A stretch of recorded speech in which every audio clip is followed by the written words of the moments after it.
Bom dia, meus irmãos, né? Que o Senhor possa continuar estar abençoando cada um dos irmãos que estarem ouvindo esse estudo, né? Que os irmãos possam estar se cuidando, né? Que o Senhor possa estar nos orientando, nos abençoando, né? Que os irmãos possam estar bem de saúde. Que o Senhor possa continuar abençoando a vida de cada um dos irmãos, né? Neste momento nós vamos estudar, né? Continuando estudando, né? A nossa classe terceira idade, né? A gente vai estudar sobre continuando na carta de Paulo, né? Gálatas, né? A carta aos Gálatas, no capítulo 4. E o título da lição fala sobre a nova condição do salvo, né? Então nós vamos entender o que a igreja estava passando, né? Na região de Gálatas, né? Da Galácia. E nós vamos entender um pouco, né? Do que o Senhor quer para nossas vidas neste momento, né? Mas antes de começar, vamos orar, vamos agradecer ao Senhor, né? Por tudo que tem feito, pelos cuidados, pelas bênçãos maravilhosas sobre nossas vidas, né? Vamos orar. Querido Deus, obrigado, Pai, pela oportunidade de estarmos aqui, Pai, de estarmos a Tua palavra, Pai, para aprendermos um pouco mais de Ti, ó Pai. Ó Espírito Santo, venha sobre nossas vidas, nos orientando, Pai, nos exortando, Pai, nos capacitando, Pai, a buscarmos viver uma vida que Te agrade e que Te honre, ó Pai. Sabemos que não somos merecedores de bênção nenhuma do Senhor, Pai, mas Te pedimos e agradecemos por tudo, Pai. Fala aos nossos corações, fala às nossas vidas de maneira viva e verdadeira, Pai. Capacita-nos, ó Pai, a vivermos uma vida que Te honre e Te glorifica, Pai. Obrigado por tudo. Em nome do Teu Filho Jesus. Amém. Bem, irmãos, o título da lição, né, fala a nova condição do salvo, né? Então, nós como salvos em Cristo, nós temos uma nova condição, né? Paulo aqui está relatando a condição do que os Gálatas viviam, né, debaixo da lei, para agora vivermos debaixo da graça, né, pela fé, né, justificados pela fé em Cristo Jesus, né? E quais são os objetivos dessa lição? O primeiro objetivo é compreender que a condição de salvo ela é inegociável, né? Ela é imperdível. Então, na verdade, nós não vamos negociar uma salvação. Nossa condição de salvo ela é inegociável. O Senhor, desde o momento que nós aceitamos a Cristo, nós somos salvos pelo Senhor, né? E nós passamos a ser justificados pela fé em Cristo Jesus, né? O segundo objetivo é viver, né, uma condição de verdadeiro filho de Deus. Então esse é o tema, acho que é mais importante, né? Buscarmos viver, né, mediante a vontade de Deus como verdadeiros filhos de Deus, né? E aí, irmãos, entrando na lição, né, propriamente dito, o título, né, fala sobre condição de salvo, né? E aí o textual se encontra em Gálatas, né, 4, versículo 7, que diz o seguinte, irmãos: portanto, tu não és mais escravo, mas sim filho, né? E se és filho, és também herdeiro por obra de Deus. Olha que maravilha, né? Nós deixamos de ser escravos para sermos agora filhos. E olha a bênção maior de sermos filhos. Quando nós somos filhos, nós passamos a ser herdeiros, não por merecimento nenhum, mas simplesmente pela obra de Deus, porque Deus fez para a nossa vida, que Deus preparou para nós, né? E aí, entrando, irmãos, nos pontos da lição, o primeiro ponto entendemos que a condição de filho, em razão da consumação, né, do plano de salvação do Pai, se encontra lá em Gálatas 4, verso 4. Eu vou ler aqui para os irmãos. Diz o seguinte, irmãos: mas vindo a plenitude dos tempos, né, Deus enviou o seu Filho, nascido de homem, nascido sob a lei. Ou seja, até aquele momento existia um nascimento sob a lei, né? E aí por quê? Porque Deus estava preparando tudo. Deus já vinha preparando desde o primeiro homem, né? Desde o momento que o homem pecou, né? Deus já veio preparando a vinda de Jesus Cristo para nos salvar, para nos trazer salvação pela fé e pela graça, né? E aí a gente percebe o quê? A gente percebe que existiam pontos na história que Deus foi preparando, Deus foi nos ajudando, foi moldando para que o acontecimento da vinda de Jesus, do anúncio do cristianismo, da salvação em Cristo Jesus viesse para nossas vidas. O primeiro ponto foi os gregos, né? Que eles a questão da língua, né? Da linguagem, né? Da questão do aspecto de reflexão, isso ajudou inicialmente, né, o processo, né, dessa caminhada até a vinda de Jesus. Depois foi a questão do monoteísmo dos judeus, ou seja, um Deus só. Ou seja, a crença, o valor que eles davam o verdadeiro Deus, e já estavam na expectativa, né, do Messias que viria. E no terceiro ponto entram os romanos, né? Os romanos, na verdade, com a sua questão de querer, de buscar, né, comandar o mundo, eles começaram a fazer o quê? Começaram a construir estradas, né? Isso facilitou muito a ida do cristianismo, né? O acesso de cidade a cidade. Então os romanos tiveram uma participação muito importante nessa história. Então a gente vê o quê? Que Deus trabalhou na história para quê? Para que o pecado não tivesse um poder condenatório na nossa vida. Então Deus veio preparando tudo, né? Usando o que acontecia na história, né? Para que na verdade o pecado não viesse sobre nossas vidas a ter um poder maior. Porque agora nós que somos salvos nós somos salvos em Cristo, somos justificados pela fé, pela graça em Cristo Jesus, né? Na verdade nós sabemos que o poder está em Cristo, né? Então nós temos o poder que vem do alto, que vem do Senhor para as nossas vidas, né, irmãos? Segundo ponto, que a condição de filho, né, nos outorga o selo, que é a garantia da nossa situação espiritual. Olha que maravilha, né? Nos outorga um selo, nós somos selados por Jesus Cristo, na nossa nova condição de salvos, né? O texto se conta em Gálatas 4:6, que diz o seguinte, irmãos: e porque sois filhos, Deus enviou aos nossos corações o Espírito de seu Filho, que clama, Abba, Pai. Olha só que maravilha. Porque somos filhos. Agora na nossa condição nós somos agora filhos, chamados filhos de Deus. E se nós somos filhos, nós recebemos dele, né, a questão nos nossos corações, o Espírito do Filho. Ou seja, o Espírito Santo que veio como consolador para nossas vidas, né? E aí nós passamos de perdidos, né, de condenados, agora para salvos. E além de salvos, né, nós somos adotados como filhos, né? E nós recebemos como dádiva o Espírito Santo. Que maravilha, irmãos, a gente ouvir isso, a gente poder contemplar, a gente poder ler e perceber como esse Deus que a gente serve é Deus tão maravilhoso. É um Deus maravilhoso, irmãos. E aí vem a expressão Abba, Pai, né? O Espírito, né, que nos conduz, que nós passamos, que nós recebemos quando nós somos salvos, né?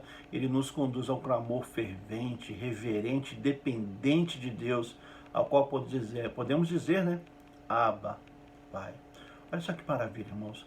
Olha só que coisa maravilhosa que o Senhor fez para nossas vidas, né? Além de nos dar a salvação, né? E aí nós nos deu uma herança. Nós somos herdeiros em Cristo. Nós passamos a herdar uma coisa que nós não merecemos, né? Porque herança é uma coisa que não é merecida, né? E a herança que nós recebemos é por termos aceitado a Cristo como o nosso único e suficiente Salvador. Não existe bênção maior, irmãos. Não existe coisa melhor do que a gente perceber como Deus cuida de nós, como Deus tem o amor de Deus para com nossas vidas, né? O carinho, o cuidado, né? E aí é tão maravilhoso a gente poder ler e perceber, né, que é o Espírito Santo que nos ajuda, mas porque nós somos justificados pela fé, porque um dia nós cremos, porque um dia o Senhor comandou o seu Filho para morrer na cruz para nós. Então o Senhor veio, na verdade, veio preparando, trabalhando todos esses pontos, né, para que hoje pudéssemos estar aqui, né, estudando a sua palavra, sabendo que o Senhor nos salvou, né, sabendo que somos herdeiros, né, agora somos chamados de filhos, nós somos herdeiros, nós somos co-herdeiros com Cristo. Olha só que como é gostoso ouvir isso, né? Somos co-herdeiros com Cristo, né? É maravilhoso ouvir isso, irmãos. É gostoso e a gente poder chamar Deus de Pai, né? Agora nós não somos mais criaturas, nós somos filhos, né? Nós herdamos pela graça, pelo amor, pela misericórdia, pela bondade de Deus, nós herdamos o céu, né? É tão gostoso, maravilhoso ouvir isso, né, irmãos? E aí, continuando, irmãos, né? Outro ponto, a condição de filho nos dá o entendimento, né, que somos reais herdeiros. Então nós vamos ver que nós somos herdeiros realmente daquilo que o Senhor nos concede. Em Gálatas 4, verso 1, diz o seguinte, irmãos: digo, pois, que todo tempo em que o herdeiro é menino, em nada difere do servo, ainda que seja senhor de tudo, né? E aí o verso 7 nos diz o seguinte: assim que já não és mais servo. Olha só, o versículo 1 fala sobre a questão de sermos meninos servos, ou seja, na verdade nós não somos, ainda não recebemos, ainda não pegamos a nossa herança, Mas aí no verso 7 fala assim que já não é mais servo, né? Mas filho. Se és filho, é também herdeiro de Deus por Cristo. Maravilha, irmãos. É tão gostoso a gente ouvir isso, né? Saber que somos herdeiros, né? Somos herdeiros de Deus através do sangue vertido na cruz por Cristo, porque um dia aceitamos a Senhor como nosso único e suficiente Salvador. E aí, irmãos, começa os pontos mais importantes. Como filhos, agora somos herdeiros das promessas. Então, as promessas divinas, nós somos herdeiros dela, né? Nós vamos participar dela. Olha só que benção, né?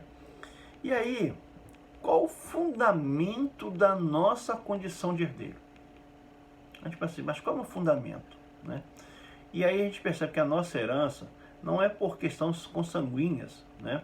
Nem tampouco pela prática de uma religião histórica dos judeus, mas simplesmente, unicamente por Cristo, né? Nós somos herdeiros somente por Cristo, pelo sangue vertido na cruz, né? Porque um dia o Senhor, por nos amar tanto, mandou o seu Filho morrer na cruz por nós. E aí, a partir daquele momento, nós passamos a ter a graça de Deus, né? E aí nós precisamos aceitar a Cristo. E quando nós aceitamos a Cristo, nós passamos a ser chamados filhos, não mais criaturas. E aí, quando eu sou chamado de filho de Deus, eu passo a ter uma coisa que eu não tinha. É uma herança eterna, né? E ainda a herança eterna, e aí eu consigo, o Senhor me chama de co-herdeiro em Cristo. Olha só que maravilha, nós somos co-herdeiros com Cristo, né? Nós temos uma bênção maior, né, que o Senhor nos concede, né? É maravilhoso ouvir isso, a gente poder perceber isso, né? E aí, irmãos, seguindo, né, a condição de filho nos promove um relacionamento com Deus e a conhecê-lo melhor, né? Se encontra em Gálatas 4, versos 8 e verso 9, vou ler para os irmãos. Mas quando não conhecias a Deus, servis ao que por natureza são deuses, né? Mas agora, nós passamos de uma etapa para outra, né? Nós passamos de criatura agora para filhos, para herdeiros.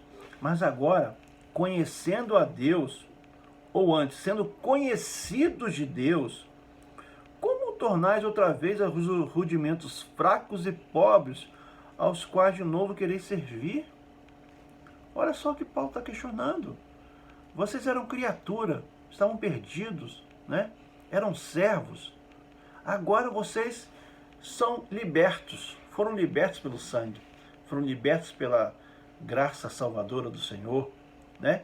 E aí nós temos a oportunidade, né, de conhecer a Deus, porque antes de nós queremos conhecer a Deus, Ele nos conhece. Olha só que bênção, que maravilha, né? E aí faz um alerta.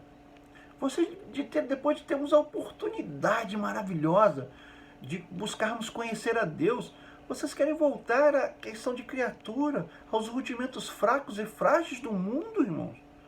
É isso que Paulo está falando. Olha só a exortação de Paulo. A gente tem que tomar cuidado, porque é o conhecimento de Deus que nos gera, né, o conhecimento de que Ele pode ser em nós, né? E aí, irmãos, o nosso conhecimento de vida com o Pai é em função de conhecermos a Cristo. Então nós precisamos conhecer a Cristo. Precisamos ter um encontro com Cristo. Quando nós temos um encontro com Cristo, nós passamos a ter um acesso livre ao Pai, né? Para conhecermos melhor esse Deus a quem servimos, esse Deus a quem nos ama, né? Então olha só que bênção, que maravilha, irmãos. Nós não podemos perder essa oportunidade, irmãos, né? E aí, irmãos, a condição de filho é resultado do cumprimento de uma verdadeira e inequívoca promessa. Gálatas 4:22 nos diz isso. Porque está escrito que Abraão teve 2 filhos, um de uma escrava e outro de livre, ou seja, de Agar, que foi Ismael, né? E de Sara teve Isaac, que foi o filho da promessa. E qual é o argumento que Paulo está usando aqui? Paulo, na verdade, está falando que nós somos descendentes do livre, ou seja, de Isaac, né? Não de Agar, né? E aí, apesar de Abraão ter feito, né, se deixado levar, a promessa não ficou invalidada, porque Deus, né, não deixou que o jeitinho humano, que às vezes a gente quer fazer, quer ajudar um pouquinho, quer fazer, como Abraão quis fazer, Sara, mas não foi Deus não deixou que esse jeitinho humano, né, atrapalhasse a promessa, que invalidasse, né, a consolidação da promessa. Deus não permitiu isso, né? Então Deus não deixou que, apesar de às vezes humanos queremos dar um jeitinho, ajudar Deus, né, com o nosso jeitinho, Deus não invalidou a promessa. Deus, ele consertou o rumo da história, vamos dizer assim, né? E aí, irmãos, eu queria deixar para os irmãos, né, 4 pontos de como viver uma nova vida, né, uma nova condição de salvo. Primeiro ponto é com gratidão a Deus por estar, né, diante dessa tão grande salvação, né? Segundo, sempre crescermos, né, buscarmos o crescimento na graça do Senhor. Terceiro ponto é vivermos sempre na condição de verdadeiros filhos, não mais escravos, mas filhos, herdeiros, né? E quarto ponto é compartilhar essa mensagem do Evangelho para outras pessoas. Ou seja, nós recebemos e nós temos que passar. Nós somos agora responsáveis por passar isso para os irmãos, né? Para outras pessoas, para que as pessoas possam, né, ser salvos, ser filhos, ser herdeiros também como nós somos, né? Irmãos, obrigado por tudo, que o Senhor possa abençoar a cada vida de cada irmão, que o Senhor possa estar nos guardando aí. Obrigado por tudo.